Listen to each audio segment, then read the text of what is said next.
Hi guys, welcome back to the channel. Today I wanted to dive into a topic that's been a constant companion throughout my life. My name. So let's jump into the video. Now, names are peculiar things, right? So there are these labels we're given at birth that somehow become a significant part of our identity. If you didn't know, my name is August. That's how I pronounce it in English, at least. I have an American friend. He's like, August, do you want to play on Tuesday?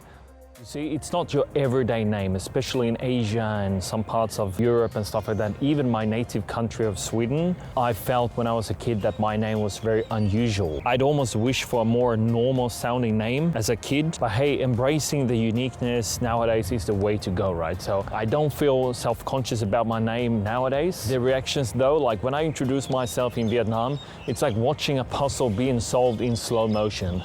My name August often gets linked to the month August, right? Understandably, confusion ensues. It has happened many times in Vietnam where people are asking, is that your real name? What's your real name? Why did you pick such a weird name? But the good thing about Vietnam is that I actually do have two Vietnamese names. So usually I just say my name is Tam. Anh tên là Tám. Tám means 8, right? So it's very easy to relate to my name because usually when I say my name is August, they just like, first of all, they are confused. They're like, what? Agut? Or something like that. Most people who know me, they just know me as Tám, or maybe my alternative name is Tung, like the tree. Even with English speakers, my name is very weird because I remember when I moved to Australia many years ago for work, I was working there and there was a lady there. She was very nice, don't get me wrong, but she was like, can I just call you Gussie instead? Because like calling you August feels weird. And I was like, I'm not Greek, but if I were, you could call me Gus. But second of all, we have another guy in the office called Gus, and he's an actual Greek immigrant.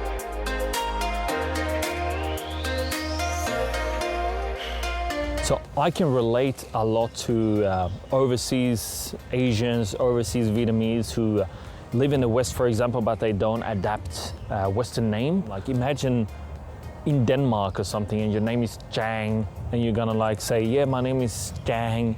I mean, like when you read it, they're just gonna read like Tang or something like that. So I can relate to that because I've felt wherever I go, my name is just unusual and it's weird, you know what I mean? But like I said, nowadays, I can handle it better because I just embrace it. Actually, the only place in the world where my name is kind of normal is in Denmark. My first name is not very common there as well, but at least the combination with my full name, it's pretty normal there. Or not normal, it's pretty unusual actually, but at least it kind of like people understand it. I know I have quite a few of Viet Kiều or overseas Vietnamese watching my channel, so I want to ask you guys, what's your experience living in the West with a Vietnamese name, or if you have adopted a Western name? Because, for example, I have a good friend who I grew up with back in Sweden, and his parents, they are Vietnamese, but his real name is Jimmy. That's his only name. I mean, he has a Vietnamese name that his parents gave him. He don't identify with that. He just identify with Jimmy. I know sometimes Nicole and Kathy, you guys comment on my videos from time to time. It would be interesting to know, is that your real name as in your passport, or is it just a name you use in the West? As of now, I'm in Taiwan, and it's pretty interesting because maybe 90% of people, they do have an English name in addition to their Chinese name. But from time to time, I meet people with kind of weird names, weirder than my name, you know what I mean? But at least their names are not their real names.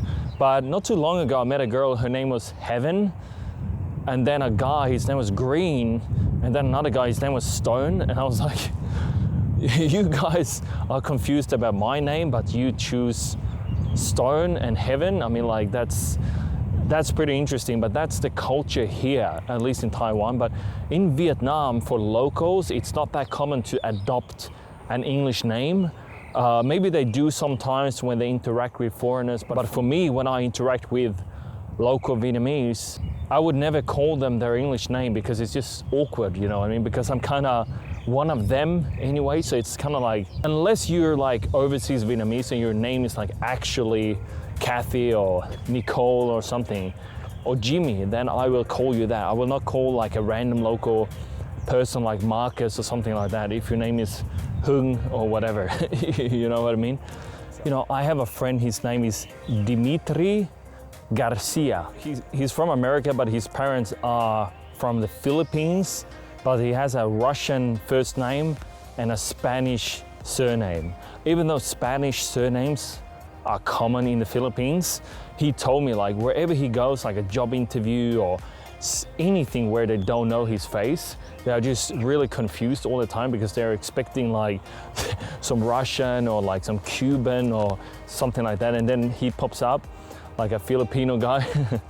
So yeah, maybe I shouldn't complain. It's not complaining, I just want to share with you guys a little bit about that because it's just interesting how people react in Asia. Sometimes I wished early in my life that I just had a more common sounding name, like, I don't know, like John, David, or Alex or something like that. Like you can just get by with that anywhere. But at the same time, then you're just one in like millions of people.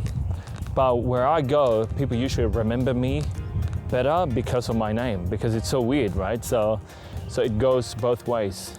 Yeah, guys, I wanted to share this slice of my life to you and just talk about how it is to have an unusual name, not just in Asia, and I did feel pretty bad about my name for a long time, actually, but nowadays I just try and embrace it wherever I am. It's also like how I pronounce my name, right? I say August. In my own accent in Swedish, I would just say August. And in Danish, it would be like August. And in Americans, they say August. You know, it's just very different pronunciation.